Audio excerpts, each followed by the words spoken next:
Good morning everyone. যিহেতু গৰম বন্ধ শেষ হ'ল সেয়েহে ওলালোঁ স্কুললৈ বুলি। ৰাতিপুৱা উঠিলোঁ 4মান বজাতে, উঠিয়ে গা পা ধুলোঁ, মাইনাক বিচনাতে থলোঁ আৰু 5:30মান বজাত হাজবেণ্ডে মোক বাছত উঠাই দিলে।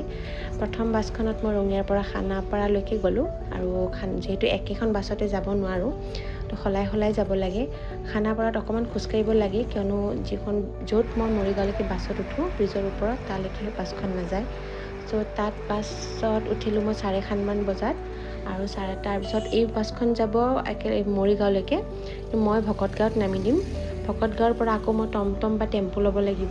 তাৰ পৰা মই যাম মনোহালৈ, মনোহাৰ পৰা আকৌ টমটম ল'ম, তাৰপিছলৈকে স্কুলত যাম।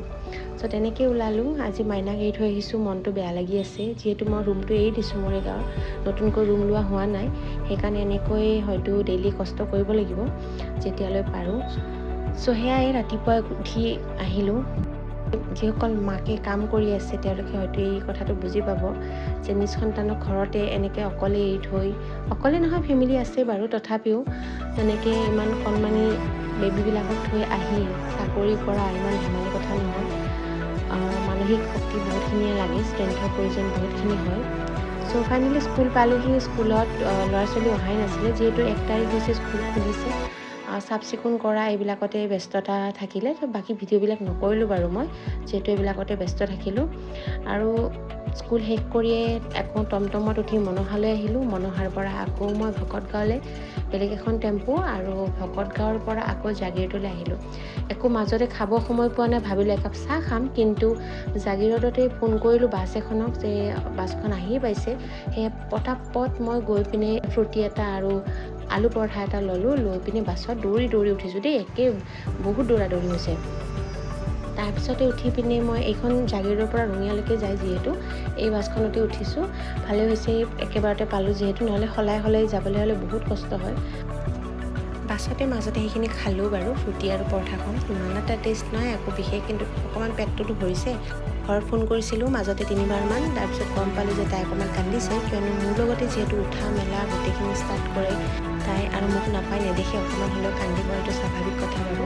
মনটো অকণমান বেয়া লাগিছিলে যিহেতু তাই কান্দিছে, কিন্তু পিছত গম পালোঁ তাই কান্দি হ'লেও শুইছে। দেউতাক আছে, আইতা ককাক আছে, তথাপিও দিয়কচোন নিজৰ চকুৰ আগত নাথাকিলে কিবা এটা ভাল নালাগে ন। তাৰপিছত এনেকৈ বাছতে গৈ হঠাতে বগৰী দেখা পালোঁ। সৰু ৰঙা বগৰীবিলাক যে কাৰ পচন্দ বাৰু, তেনেকৈ কিনিলোঁ মই। কিনি সেইকেইটাকে মুখত দি পিনে আহি আছোঁ আৰু। বতৰটো ডাৱৰীয়া আছিলে, মাজতে অকণমান বৰষুণ পালোঁ, কিন্তু গৰম কম নহয় দেই। ছোৱালী হৈ থকা অৱস্থাটোৰ কথা বেলেগ জানেনে, তেতিয়া চাকৰি কৰা উৎসাহ এইবিলাক বেলেগ থাকে, কিন্তু মাক হোৱাৰ পিছত এনেকুৱা লাগে বাচ্ছাটোক এৰি কেনেকৈ যাম, কি কৰিম, আৰু এৰি অহাৰ পিছত মানে মনটো নবহে। মোৰ নিচিনা কাৰ হয় নাজানো, কিন্তু মোৰ সঁচাকৈ খুব বেয়া লাগি আছে আজি যে মাইনাক এৰি থৈ আহিছোঁ। তাই কি কৰিছে, মোক নেদেখিলে কি কৰিব, বেছিকৈ কান্দিলে মই ঘপককেতো যাব নোৱাৰিম, তেনেকুৱা। তো আজি এনেকুৱা লাগিছে যে চৰাই হোৱাই হ'লে ভাল আছিলে, পাখিলে পটাপট উৰি যাম, পাই গ'লোহেঁতেন। এয়া মই ৰঙিয়া পালোহি ৰিটাৰ্ণ। তাৰপিছত ৰাতিপুৱাই ওলাইছিলোঁ ন, 4:30 বজাতে, আকৌ আবেলি 5:30মান বজাতহে পালোহি। চ' গোটেই দিনটো তেনেকৈ আপ ডাউন কৰোঁতেই যায়, চাওকচোন কিমান কষ্ট হয়। চ' বহুতে হয়তো বুজি নাপাব এইখিনি কথা। ঘৰ পায়ে মাইনাক শুই থকা দেখি আগে ফ্ৰেছ হৈ ল'লোঁ, গা পা ধুই ল'লোঁ, তাৰপিছতহে তাইৰ কাষলৈ গৈছোঁ যিহেতু জাৰ্ণি কৰি আহিছোঁ। চ' ভিডিঅ'টো ইমানলৈয়ে আছিলে। এনেকৈ আজি ব্লগটো শেষ কৰিম। আপোনালোকে যিসকলে নতুন মোৰ চেনেলটো ছাবস্ক্ৰাইব কৰিবলৈ নাপাহৰিব। মই বহুত ভিডিঅ' কৰি থওঁ জানেনে, কিন্তু এডিট কৰিবলৈ মোৰ সময় নাথাকে, কিন্তু চেষ্টা কৰিম দেই বেছিকৈ ভিডিঅ' দিবলৈ। আজিলৈ আহিছোঁ, বাই বাই।